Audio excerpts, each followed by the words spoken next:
এবার একটা উদাহরণ দিব আপনাদেরকে, উদাহরণটা মন দিয়ে শুনবেন। মুমিনের অভ্যাসটা কেমন, এই মোবাইলটাই বলি, মোবাইলের ব্যাটারির মতন।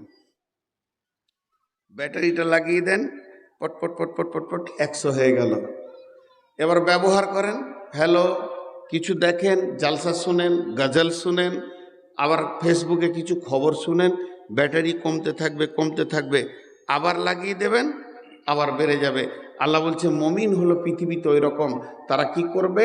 তারা যখন জালসার মহফিলে বসবে, ওয়াজ মহফিলে বসবে, খুতবা শুনবে, মসজিদে কোনো বায়ান শুনবে, ইমামের কাছ থেকে কোনো হাদিস কোরআনের কথা শুনবে, তো তার ঈমান বাড়বে। আর যখন সে ঘর সংসার, ছেলে পিলে, বউ বিটি, ব্যবসা বাণিজ্য, চাকরি বাকরিতে মেনে যাবে, তখন ঈমান কমতে থাকবে। আবার যখন তারা বসবে কোরআনের মজলিসে, তার ঈমান বাড়বে। এটা হলো মুমিনের দ্বিতীয় গুণ। আয়াত শুনলে তাদের ঈমান বাড়ে। কেমন বাড়ে? মুমিনের মতো। এবার একটা উদাহরণটা মন দিয়ে শোনেন। একটা ছেলে, আপনার এই ভাবদা বাড়ি, ও দিল্লিতে 10 বছর 15 বছর ছিল, ভালো ব্যাটারি রিপেয়ার করা শিখে এসছে।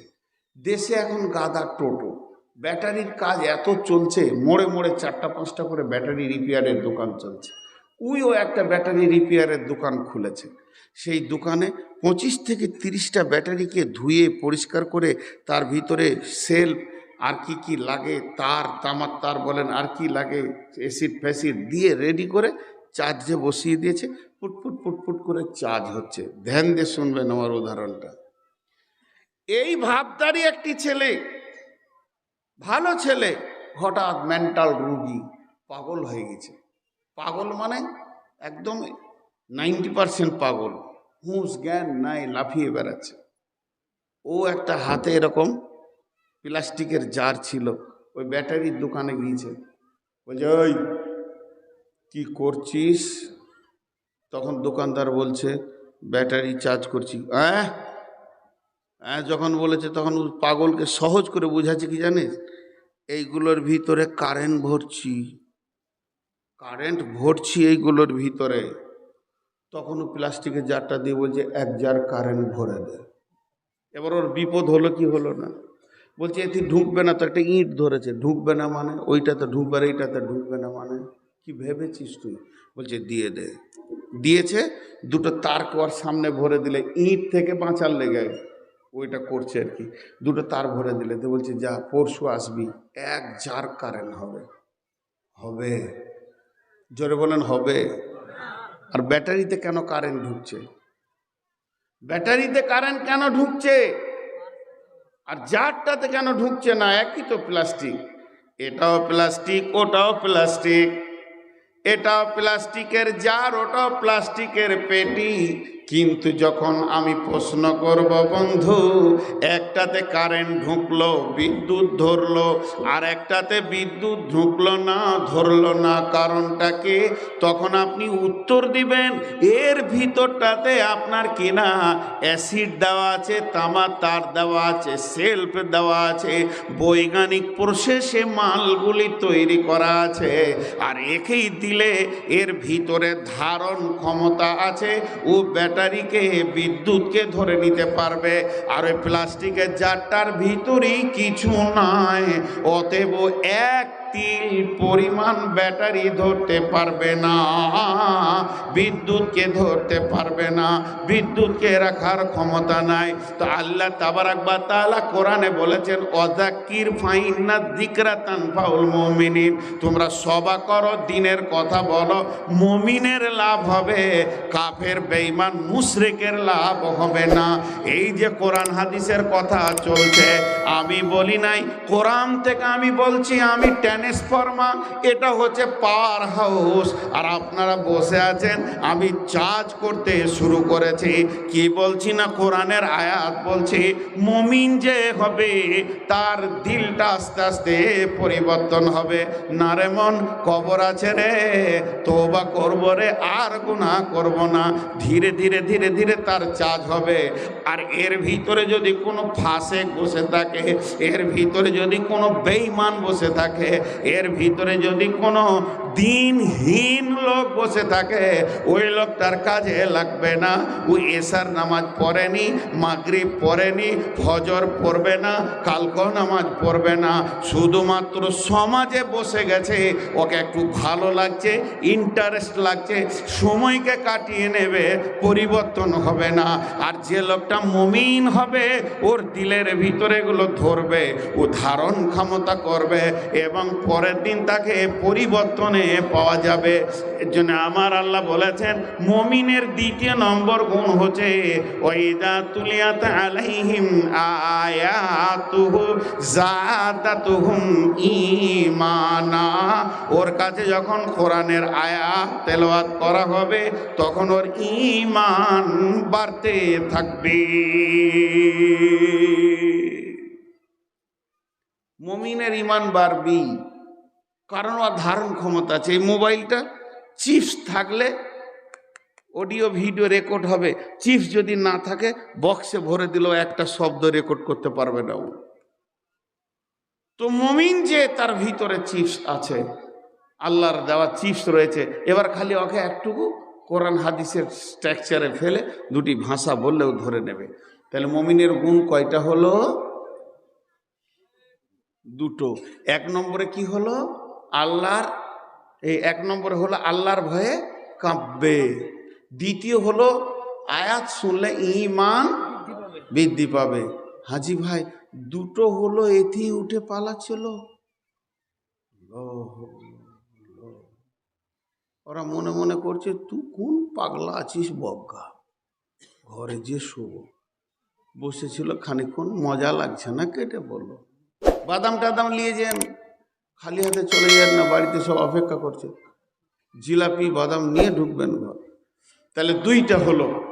নাম্বার 3 ওয়া আলা রাব্বিহিম ইয়াতাওয়াক্কালুন। মুমিন যে হবে রে, সে তার রবের ওপরে ভরসা করবে, পৃথিবীর অন্য কোনো জিনিসের ওপরে ভরসা করবে না। মুমিন যে হবে সে কার উপরে ভরসা করবে? আল্লাহর উপরে ভরসা করবে। একবার জজবার শুরু করেন, জি উঠছে লোক, এটা বাদ দেন, আপনারা যে কটাই আছেন ধ্যানের সঙ্গে বলেন, জি মুমিন যে হবে তার কার উপরে ভরসা করবে? লম্বা ঘটনা আছে, এখন বলতে গেলে অনেক সময় লাগবে, ছোট্ট একটা কথা বলছি। আল্লাহ রসুল যেদিন সফর করেন, মক্কা থেকে মদিনা চলে যান, হিজরত করেন, প্রথম কোন সাহাবীকে ডেকেছিলেন? আবু বকর? জি না, হযরত আলীকে। প্রথম কাকে ডেকেছিলেন? হযরত আলীকে। আবু বকরকে রাস্তায় বের হয়ে গিয়ে ডেকেছিলেন, আর ঘরে ডেকেছিলেন হযরত আলীকে। আলীকে ডাকার পর বললেন, আলী রে, এটা বাইতুল মাল, এটা এতিমের মাল, এটা বিধবার মাল, এই মালগুলো তোমার জিম্মায় ছেড়ে দিলাম। এখানে তুমি আমার খাটে, আমার বিছানায় শুয়ে যাও, আমার বালিশে মাথা দিয়ে শুয়ে যাও, আর আমার চাদরটা তুমি গায়ের ওপরে উড়ে লাও, চাপিয়ে লাও, যে তুমি এখানে ঘুমিয়ে যাও। এই মালগুলি আগামীকাল উঠে তুমি যার যার মাল তাকে তাকে তাকে তাকে পৌঁছে দেবে। বাইতুল মালগুলো ঠিক ঠিক জায়গায় তুমি কাজে লাগিয়ে দেবে। এরপরে তুমি মদিনায় চলে আসবে। আলী রে, তোমার সঙ্গে আমার মদিনাতে দেখা হবে। ঘটনাটা মন দিয়ে শুনেন। আপনি কি লিখেছেন এটা আমার মুখস্থ আছে, 24 বছর চলছি, কালেকশন শুরু করলে 5 মিনিট এটা ভেঙে যাবে। আপনারা যদি চান তো আমি শুরু করব, কারণ আমার পাশে, আমার পরে কোনো বক্তা নাই। মানুষের মিজাজ বলবে কালেকশন শুরু হলো, তার মানে জালসা শেষ। এই জায়গাটা কেউ রুখতে পারবে না। বহু জালসা কমিটির কাছে গিয়ে বুঝিয়েছি, কেউ মেনে নিতে পারেনি। যেই শুরু করব, ভাই 500 টাকা কে আছেন দেবেন, যদি 5 মিনিটের মধ্যে ভেঙে না যায় তা আমার অভিজ্ঞতাটা ফেলিওর। আপনারা যদি চান যে এখন জালসাটা ভেঙে যাক, তাহলে আমি কালেকশন করতে পারি, আমার কোনো বাধা নেই। তো এ ভেঙে যাবে যে, থাকবে না যে ভাই। হ্যাঁ, আমি ওইটাই বলছি। হ্যাঁ হ্যাঁ হ্যাঁ, আমার ওটা মাথায় আমাকে প্রথমেই বলে দিয়েছে এখানে ওঠার সময়। এবার দেখেন যে সমস্যা কিন্তু এইগুলো হ্যাঁ হ্যাঁ হ্যাঁ, সেটা আমার মাথায় আছে। জি, আমার নাম নবাব, কিছুরই নেই অভাব, ভিক্ষা করা স্বভাব। প্রতিদিন যে ভিক্ষা করে তাকে কি বলতে হবে গো? বিয়ে দিয়ে ছেলেকে শ্বশুরঘর যেতে বলতে হলে তার বিয়ে না দেওয়াই ভালো ছিল। আর আমাকে যদি মাইক দেওয়ার পর পেছন থেকে চিঠি দিতে হয় যে বাপ আদায় কর, তো ও বক্তাই লয়, ও অন্য কিছু। জি, আর বিয়ে দিয়ে যদি বাপকে লিখে দিতে, হ্যাঁ বাপ শ্বশুরঘর যা, তোর বিয়ে না দেওয়াই ভালো ছিল। জি, রাগ করলেন নাকি আপনারা? উঠে পালায়েন না। আসলে মানে জানেন, দু 5 সেকেন্ড একটা কথা বলে নি। এই যে জালসাটা, এই ইন্তেজাম করতে গিয়ে যাদের পেছনে কষ্ট হয়েছে তারা জানে যেটা কত কষ্ট। এই ইন্তেজাম করতে গিয়ে আপনারা যদি কিছু না দিয়ে চলেই যান, তাহলে তাদের মনে কতটা কষ্ট হয়। এনাদের বলাটাও অন্যায় নয়। মানুষ এখন থেকে উঠতে শুরু করেছে। শেষকালে আমার বায়াত যখন শেষ, তখন আপনি আর আমি, আমি আর আপনি, তাহলে অবস্থাটা কি দাঁড়াবে মাদ্রাসার বলেন? কথাটা বুঝতে পেরেছেন? তো মমিনের ক নম্বর গুণ বলছি এটা? 3 নম্বর, আল্লাহর উপরে সে তাওয়াক্কুল করবে। উঠিয়েন না, আল্লাহর হস্তে হাত পা ধরে বলছি। খুব তাড়াতাড়ি ছেড়ে দিব তাও ভালো, কিন্তু আপনারা উঠিয়েন না। শীত আছে, আমিও তো শীতে আছি। আমি তো বাড়ি যাব, এখান থেকে 150 কিলোমিটার আমার বাড়ি, আমি তো বাড়ি যাব ইনশাআল্লাহ। তো ওয়ালা রব্বিহিম ইয়াতাওয়াক্কালুন, হযরত আলীকে সমস্ত কিছু বুঝিয়ে দিয়ে আল্লাহর নবী আবু বকরকে নিয়ে মদিনায় চলে গেলেন। এবার মদিনাতে সমস্ত সাহাবীরা অপেক্ষা করছে আলী কখন আসবে, আলীকে জিজ্ঞেস করব। রসুল মক্কা থেকে মদিনা যখন চলে এসেছিলেন তখন ওখানকার অবস্থা কেমন ছিল। হাজি এই জালসায় যদি এখন একটা ঝগড়া শুরু হয়ে যায়, বিরাট মার ধর লাফালাফি শুরু হয়ে গেল, কমিটির লোক দেখছে এটা বাইরের মেহমান, আমাকে ঘেরে নিজে গাড়িতে দিয়ে দিল, সুরুক করে আমি বেরিয়ে চলে গেলাম। যা ঘটবে ঘটবে। সভাপতি বলছে আমি দেখে নেব, আপনি বাড়ি যান। কিন্তু যাওয়ার সময় দেখে গেলাম এই ভাই এখানে আছে। তা এই রাস্তায় কি কি বাকি ঘটনা ঘটলো ইনি জানবেন, আমি কি জানবো? যে চলে গেছু জানবে? জানবে না। তাহলে ওনাকে আমি কালকে ফোন করে জিজ্ঞেস করব বাকি ঘটনা কি। তাহলে আল্লাহ রসুল তো বেরিয়ে চলে গেলেন আবু বকরকে নিয়ে, কিন্তু বিছানায় থাকলো কে? তাহলে রাতের ঘটনা বেশি কে জানবে? মদিনায় যখন হযরত আলী গিয়ে পৌঁছালেন, তখন মদিনার সাহাবীরা ঘেরে বসছে, বলছে আলী সেই রাতের কথাটা একটু বলো তো, যে রাত্রিতে রাসূলুল্লাহ সাল্লাল্লাহু আলাইহি সাল্লাম তোমাকে বিছানায় রেখে চলে এসেছিল। হযরত আলী বলছে আমি ঘুমিয়ে গেছিলাম। আপনাদের বিশ্বাস হচ্ছে? হাজি আমাকে কাটার জন্যে 20-50টা ছেলে তালোয়ার নিয়ে ঘুরছে, আর আমার বিছানায় যদি নাকি শুতে বলি তো শুবে নাকি জিজ্ঞেস করেন, আর আমার চাদর ঢাকা নেই, ঘুম হবে? হবে না। কিন্তু আলী বলছে ঘুমিয়ে গেছিলাম। এরপরে সাহাবীরা যখন চাপ দিলেন, আলী বলছে আমার কথাগুলো উত্তর দাও। বলে কি? বিশ্ব নবী জীবনে মিথ্যা বলেছেন কি বলেন না? কাউকে প্রতারণা করেছেন কি বলেন না? ওনার জবান দিয়ে স্লিপ করে মিথ্যা বের হয়েছে কি না? তিনি কি সত্য নবী নন? বলে হ্যাঁ সত্য নবী। তিনার জবানে কি কোনো দিন মিথ্যা বের হবে? বলেন না। তা নবীজি আমাকে বলেন আলী রে তুমি শুয়ে যাও, এবং সেই সাথে সাথে বললেন এই মালগুলো এতিমের মাল, বিধবার মাল, এই মালটা বাইতুলের মাল, এটা আমানতের মাল, মালগুলো ঠিক ঠিক জায়গায় তুমি পৌঁছিয়ে দিও সকালে উঠে। তার মানে আমি বুঝতে পারলাম নবীজির মুখ থেকে বের হয়েছে আলী রে তুমি সকালে উঠে মাল বিলি করবে। তো আমার ঈমান বেড়ে গেল, আল্লাহর উপরে তাওয়াক্কুল বেড়ে গেল, আমাকে সকাল পর্যন্ত কেউ মারতে পারবে না। এরপরে নবীজি বলেন আলী রে তুমি মদিনায় চলে আসবে, তোমার সঙ্গে আমার দেখা হবে।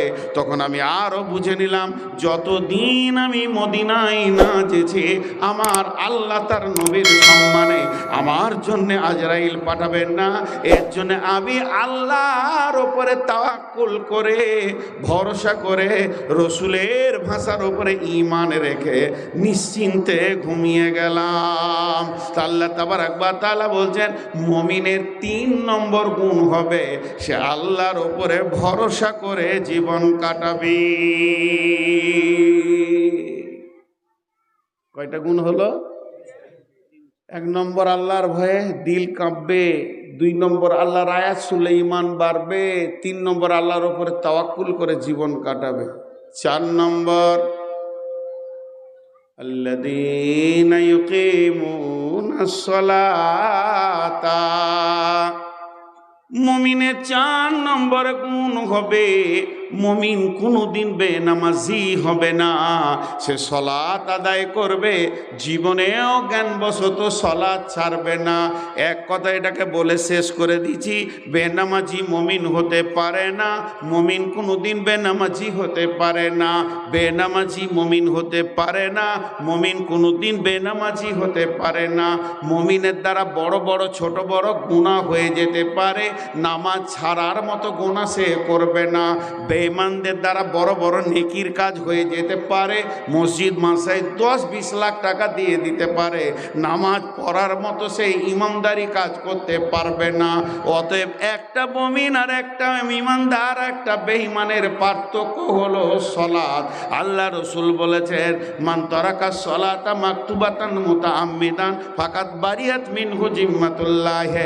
মাঝরে খবরদার, ইচ্ছা করে এক ওয়াক্ত জ্ঞানবশত নামাজ ছেড়ে দিও না। কেউ যদি এক ওয়াক্ত ইচ্ছা করে জ্ঞানবশত নামাজ ছেড়ে দেয়, আল্লাহর সাথে তার সম্পর্ক কেটে যায়। তাহলে কি বললাম? মুমিন নামাজ আদায় করনেওয়ালা হয়ে যাবে। একটা কথা বলিনি, খুব শর্ট করতে চাইছি, মানুষ উঠছে এর জন্য। আমার দিল ছিল যে আমি পুরো 2 ঘন্টা চালাবো, কিন্তু আপনারা উঠছেন। আল্লাহর রাস্তায় একটা কথা ছোট করে বলে নিই, নামাজ কাকে বলে? মা নামাজ, মা সালাত। সাহাবীরা রসুলকে প্রশ্ন করেছিলেন, মা সালাত, ইয়া রাসূলুল্লাহ সালাত কাকে বলে? আল্লাহ রসুল উত্তর দিয়েছিলেন, ইস্তাইনু বিসসবরি ওয়াস সালাহ ইন্নাল্লাহা মা'আস সাবিরিন। সালাত হচ্ছে আল্লাহ থেকে চাওয়া পার মিডিয়ার নাম সালাত। তোমার যা প্রয়োজন পড়বে নামাজের ভিতর দিয়ে আল্লাহর কাছ থেকে চেয়ে নাও। এর লম্বা তফসির আছে। তো সাহাবীরা উত্তরে বলেছিলেন, ইয়া রাসূলুল্লাহ আর আপনাকে বিরক্ত করব না, যখন যা প্রয়োজন হবে আল্লাহর কাছ থেকে চেয়ে নিব। নামাজ হলো আল্লাহ থেকে চাওয়া পার মিডিয়া। সালাত কাকে বলে? ইন্নাস সালাতা তানহা আনিল ফাহশাই ওয়াল মুনকার। সালাত হচ্ছে রেনকোট। রেনকোট বুঝেন? এই যে বর্ষার সময় পরে গো, যে মোটর সাইকেল চালাই, প্লাস্টিকের জামা কাপড়। এটা কেন? যে মুষলধারা বৃষ্টি হবে, ওর গায়ে পানি লাগবে না, এর জন্য রেনকোট পরে। তো যে সালাত পরে নেবে, পৃথিবীতে মুষলধারা গুনাহ চলবে, তার গায়ে গুনাহ লাগতে পারে না, সে গুনাহগার হতে পারে না। তো সালাতের অনেক ডেফিনিশন আছে। এক কথাই বলে দিচ্ছি, মুমিন কোনোদিন বেনামাজি হতে পারে না, আর বেনামাজি কোনোদিন মুমিন হতে পারে না। তাহলে মুমিনের 4টা গুণ বলা হয়ে গেল। মুমিনের 5 নম্বর গুণ হচ্ছে ওমিম্মা রাযাকনাহুম ইউনফিকুন। ওমিম্মা রাযাকনাহুম ইউনফিকুন।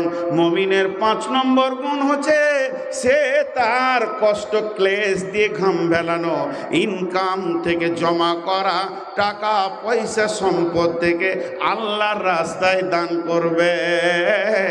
মুমিন কোনোদিন বখিল হতে পারে না, আর বখিল কোনোদিন মুমিন হতে পারে না। আল্লাহ তাবারাক ওয়া তাআলা বলছেন, আল্লাযীনা ইউমিনুনা বিল গায়বি ওয়া ইউকিমুনাস সালাতা ওয়া মিম্মা রাযাকনাহুম ইউনফিকুন। এটা চষা ভুঁই। আমরা সব লোকগুলো দাঁড়িয়ে আছি ওই আলটার উপরে। একজন বলছে ছোলা আছে, একজন বলছে সরিষা আছে, জমিটা যেভাবে চষেছে সরিষা আছে। আর একজন বলছে না জও, একজন বলছে না না না গম। 25 জনা 25 রকম মত করছি, কিন্তু যখন 2টো পাতা বেরিয়ে যাবে একটা মত হয়ে যাবে কি হয়ে যাবে না? আর হ্যাঁ না বলেন, একটা মত হয়ে যাবে। তো আপনি আমি মুমিন কিনা বহুত সন্দেহ আছে। আল্লাহ বলছে যখন কারোর দ্বারা 2টো কাজ দেখতে পাবে, ওকে ইমানের সাক্ষী দিতে পারো। মুমিন 1 নম্বর কি করবে? সালাতের কাতারে পাওয়া যাবে। সৌদির কোনো লোক জামাতে এসছে কেরলে, খুব পরিচিতি হয়ে গেছে। কেরলের লোককে বলেছে মদিনা গেলে আমার ঘরে দেখা করিও। ও গেছে মদিনা উমরা করতে, তোর ভিজিটিং কার্ড নিয়ে দোকানে গেছে, তো বলছে মাকান মে হ্যায়। একজন হিন্দি ভাষী কাজ করে, তোর ঘরে গিয়েছে, গেটম্যান বলছে দোকান মে হ্যায়। দোকান মাকান, মাকান দোকান, দোকান মাকান। বিচারা মরুভূমির জায়গায় ঘুরে ক্লান্ত হয়ে গিয়ে মসজিদ নববীতে জোহরে আজান হচ্ছে, এসে হাঁপ ছেড়ে আল্লাহু আকবার সুন্নত নামাজ পড়ছে। তো দেখছি যাকে খুঁজছিল আবার সামনে কাতারি। পেয়ে গেছে। তো ওকে এবার দেখা সাক্ষাৎ হলো, নামাজ হলো, চলেন হোটেলে যায়, খায়, মেহমানদারি, যেমন মদিনাওয়ালারা মেহমানদারি এমন করে আপনার দেখে অবাক হবেন। নিজে খাওয়াবে, তখনই জোরে শ্বাস ছেড়ে বলছে, ভাই 1-1.5 ঘন্টা খালি দোকান মাকান মাকান দোকান।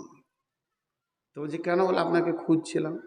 তো মদিনার লোকটা বলছে, এটা আপনার ভুল ধারণা, এটা আপনার প্রসেসিংটা ভুল হয়ে গেছে। যখন কোনো গ্রামে, কোনো বস্তিতে, কোনো শহরে কোনো মমিন মানুষকে তল্লাশ করতে যাবেন, খুঁজতে যাবেন, তার মাকানেও যেতে হবে না, দোকানেও যেতে হবে না, শুধু একটা কাজ করবেন, আজানের টাইমে মসজিদের গেটে দাঁড়িয়ে থাকবেন। মমিন যেখানেই থাক না কেন, আজান হলে মসজিদে ঢুকবে। মমিনকে ধরা সোজা রাস্তা, তাকে নামাজের কাতারে পাওয়া যাবে। সমস্ত কাজগুলোকে ছেড়ে দিয়েছে, আগে আল্লাহর কাছে উবুর হয়ে পড়বে। মুমিনকে এই জায়গাতে পাওয়া যাবে, আর রাস্তাঘাটে হেঁটে কোনো লাভ হবে না। জি, নাম রেখেছে মুসাল্লি, এক ওয়াক্ত নামাজ পড়ে না। আতর আলী, গায়ে খুব গন্ধ, দু চোখে দেখতে পাই না, নজর আলী। আমাদের সেই তাই মুসলমান, এক ওয়াক্ত নামাজ পড়ে না। যদি ওকে বলে দি তুই মুসলমান লস, তা চোপা ভেঙে ফেলে দিবে। আর মুমিনের দ্বিতীয় নম্বর গুণ হলো, যেখানে ইসলামকে বাঁচানোর ব্যবস্থা চলবে, জালসা চলবে, জুলুস চলবে, মসজিদ চলবে, মাদ্রাসা চলবে, ওয়াজ মাহফিল চলবে, ঈদগাহ হবে, গোরস্থান হবে, এক কথায় ইসলামকে বাঁচানোর যেখানে চিন্তা ভাবনা চলবে, মুমিন পকেটে রাখতে পারে না, ওখানেই সে শরীক হবে।